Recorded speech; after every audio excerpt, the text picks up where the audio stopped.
1991 সালে 17,517টি ভোট পেয়েছে।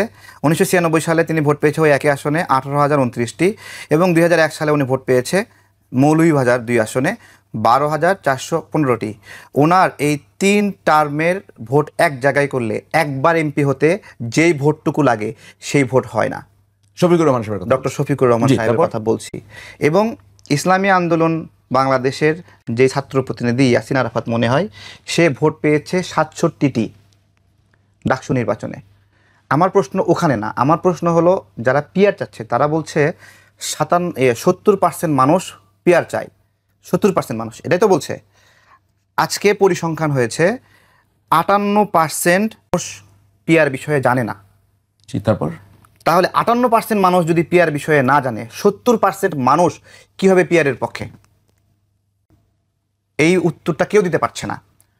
স্বতন্ত্র প্রার্থীর বিষয়ে উত্তর দিতে পারছে না, মানুষ জানে কি জানে না সেই বিষয়ে উত্তর দিতে পারছে না, কিন্তু পিআর চাই। এখন ডক্টর শফিকুর রহমান সাহেবের 3 বারের ভোট মিলে 50-60 হাজার ভোট হচ্ছে। এখন ডক্টর শফিকুর রহমান সাহেব একটা দলের প্রধান, সে অন্য একজন তার দলের পঞ্চগড় থেকে ভোট পাইছে 1 লাখ, সেই 1 লাখ ভোট আর ওনার 60 হাজার ভোট মিলে 1,60,000 ভোট হলে পঞ্চগড়ের 1 লাখ যে পাইছে সে এমপি হবে, ডক্টর শফিকুর রহমান সাহেব কেন হবে?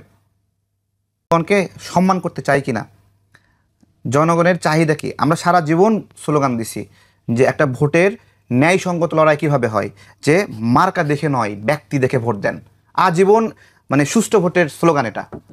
তাহলে এই স্লোগানটা এখন উল্টে যে ব্যক্তি দেখে নয় মার্কা দেখে ভোট দেন, সমস্যা কি? সমস্যা তো ওইটাই যে ব্যক্তির সততা আর দেখতে হচ্ছে না, ব্যক্তির মানদণ্ড এখানে আসছে না। আমি আপনাকে বলছি 300 আসনের একটা প্রার্থী জামাতে ইসলাম দিয়ে দিবে অথবা বিএনপি দিয়ে দিবে, নাকি পিআর সিস্টেমে তারা বলছে দিয়ে দিল। এখন দেখেন বগুড়া থেকে আমি নির্বাচন করব, জি, আমার বগুড়ার মানুষ আমাকে জানে ভালোভাবে, ঠিক আছে, কিন্তু আমাকে কি পঞ্চগড়ের মানুষ জানে? তাই না? তাহলে যে 300 আসনের জন্য 300টা লিস্ট দিল, এই 300টা লিস্টের পিরোজপুরের মানুষকে সিলেটের মানুষ জানবে না। আমি সেটা বুঝতে পেরেছি, একটু বলি, একটু ক্লিয়ারলি বলি কেন এটা কি বলছেন যে আমি ক্লিয়ারলি বলছি, একটু শুনেন। একটু ক্লিয়ার। তার মানে 300 আসনের যে প্রার্থীর তালিকা দিল, বাংলাদেশের নাগরিকরা জানলো না যে এই লিস্টের মধ্যে কারা কারা ফেরেশতা আর কারা কারা বাটপার, মানুষ জানলো না। মানুষ তার আসলে, আমি তো বিএনপির 10-15 জনের বেশি কাউকে চিনি না, জামাতের 5 জনের বেশি কাউকে চিনি না, ইসলামী আন্দোলনের 10 জনের বেশি কাউকে চিনি না। আমি একজন রাজনৈতিক কর্মী হয়ে যদি না চিনি, তাহলে বাংলাদেশের একটা প্রান্তিক পর্যায়ে জনগণ সে সারা বাংলাদেশের সমস্ত প্রার্থী তালিকা মুখস্থ করবে, নাকি তার এলাকায় যারা প্রার্থী হলো সেই প্রার্থীর মধ্যে উত্তম একটা প্রার্থীকে সে বাছাই করবে? এই যে জনগণ 2টা অধিকার, একটা হলো ভোটার হওয়ার অধিকার আর একটা হলো প্রার্থী হওয়ার অধিকার।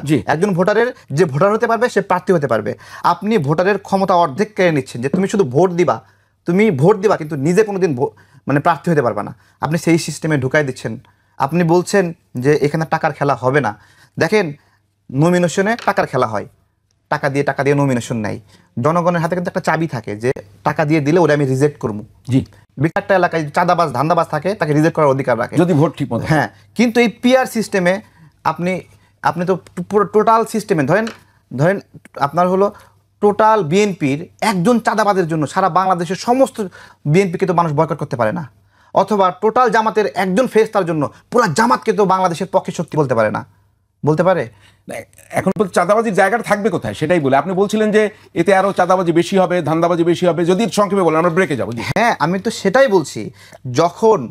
যখন পিআরের মাধ্যমে একলের হাতে কারা কারা পার্লামেন্টে যাবে এই লিস্ট করার ক্ষমতা থাকবে। দেখেন প্রাথমিকভাবে 300 লিস্ট কিন্তু সে করেই ফেলছে, কিন্তু সে কিন্তু 5টা পাইছে। এই 300-র মধ্যে বাছাই করার ক্ষমতা জনগণকে না দিয়ে দলকে যখন দিচ্ছেন, তখন দল তাকে নেবে যে দলকে বেশি ডোনেশন দেয়। ও বলবে আমাকে সারা বছর চালাইছে, আমি তাকে এমপি না হয়ে কেমনি কি করি, এখানে কোনো তো সুযোগ নাই।